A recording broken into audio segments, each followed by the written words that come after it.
uploading. Captain, we can't last much longer! I need a hero. I'm holding out for a hero till the end of the night. He's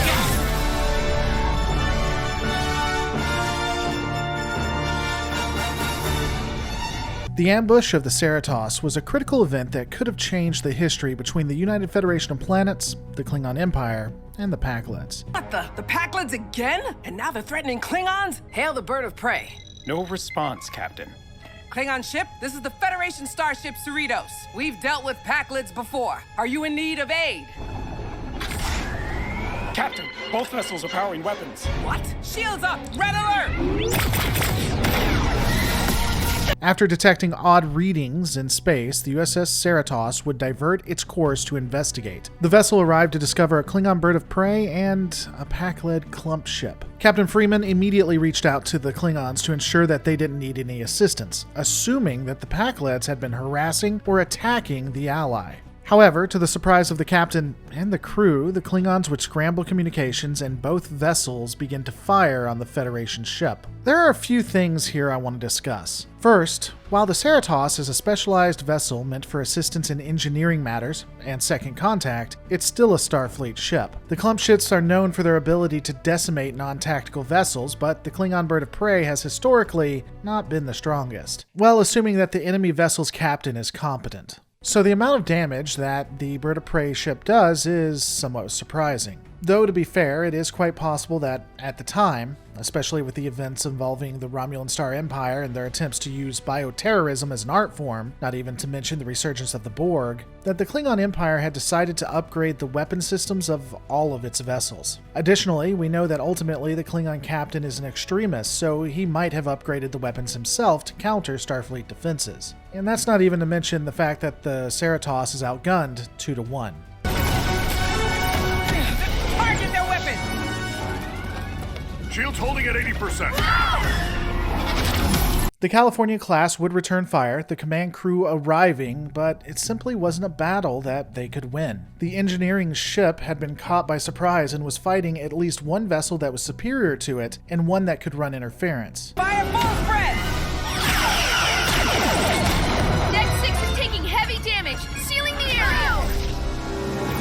Let the Paklids take the final shot. They're about to start a war. It's at this point, though, that we should really discuss the Klingon bird of prey and its role in this battle. I've alluded to it, but let's go into it a little bit more, at least up to this point. Now, while we as the audience do know the backstory ultimately, the crew does not. But what we need to look at is one of the key pieces in the battle is that the Paklids are the one doing the majority of the damage. The entire point of the Klingons' assistance is really just to ensure that a war occurs. While not being the most honorable thing that's ever existed, it's pretty intriguing. During the battle, the Klingon ship is running interference and getting some good shots, but not really going for the kill. They're doing just enough to keep the Traitorous on the losing side. And with that, we see what we've seen in the past. The ship is about to be destroyed, no hope in sight, and I do have to say, I think that there were some issues when the USS Titan saved the Cerritos, but the next scene we're about to see fixed it. The next 60 seconds is probably some of the best Trek that involves action, and I honestly mean this when I say it's one of the purest and greatest forms of what Trek is meant to be. Shield's at 17%. Captain, we can't last much longer.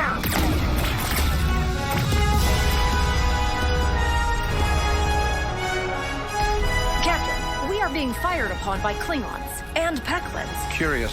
Shields to maximum power. The Vulcan vessel, detecting similar anomalies that the Federation ship had, must have been able to see that Starfleet was under attack. While they might not have had a complete understanding of what's going on within the fight itself, I do think that the Vulcans realized that they were putting themselves in the middle of a battle that they probably didn't have any business being a part of, at least from a tactical standpoint. We know this because the Cheval starts getting instantly pounded and its systems go down faster than that of the Cerritos. It was quite probable that they knew them choosing to get involved would result in the destruction of their ship. Indeed, if it wasn't for an extremely emotional and out-of-character Vulcan, they would have lost. However, based on what we know of the crew, what little that we can gain, I really think that the captain and those under his command knew what would happen if they joined.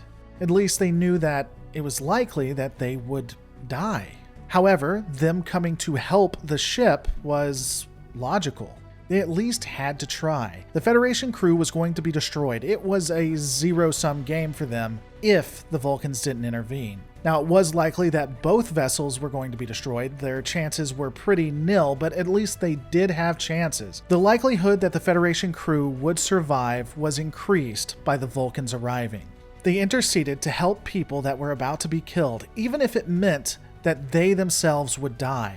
And perhaps they would die together, but at least they tried. I honestly don't know how anyone couldn't watch this scene and see everything that Trek was meant to be. But let's just get back into the combat.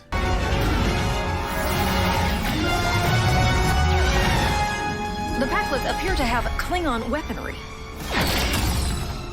Primary shields are failing. I touched on it before, but we really see the advantage of the bird of prey. While it's not exactly consistent with what's been seen before, the ship type is able to stay just fast enough not to be hit by the weapons of their enemies. The Cerritos and the Cheval are having a huge problem actually hitting the Klingon vessel. Due to this, both decide to focus their fire on the larger ship, the Pack-led clump ship. Unfortunately, as I've stated, both vessels are near destruction. The Cheval is about to be destroyed when the before-mentioned emotional and continuity-breaking Vulcan finds a way to increase their defense systems. Now, joking aside, I do want to take a moment and really praise the Vulcan captain as well. Primary shields are failing. Captain, the project I have been working on is a regenerative shield amplifier. I believe it may help. This has not been tested. If it damages the coupling, we would be left unprotected. It is logical to use it now, considering there are no alternatives. My instinct tells me it will work. Implement the program. As far as the Vulcan is aware, his subordinate is emotionally compromised. She is a threat to the vessel in multiple ways. That said, he still listens to her and takes her judgments seriously. He isn't blinded by logic or by her emotion. He uses every resource at his disposal and decides to trust her at a critical juncture. It really is a shame that this captain isn't in Starfleet and indeed looks down on them. I think he could have been one of the greatest in the service, but that's just me. Captain, the Klingon ship is retreating! Well then, let's give the Pakleds a taste of their own mushrooms. Yes, sir! In this video, I won't be discussing what occurs on the Klingon ship. That's worthy of its own video essay. But for now, we'll just look at the fact that the Klingons withdraw, and without the secondary vessel, the Cheval and Cerritos recover quickly enough to turn the tide of the battle. Both of them begin sweeping on either side of the clump ship and just unleashing on it. The Pakleds quickly retreat, and the day is won. The battle between the Pakleds and Starfleet was one of the more interesting fights in Trek, and shows the species at their best, with the exceptions of the Klingons possibly, but we'll get into that later. I really enjoyed it and thought it was worth a breakdown, but these are just my thoughts. What are yours? Let me know in the comments below, and remember guys, all of our lives are a story. Make yours a good one.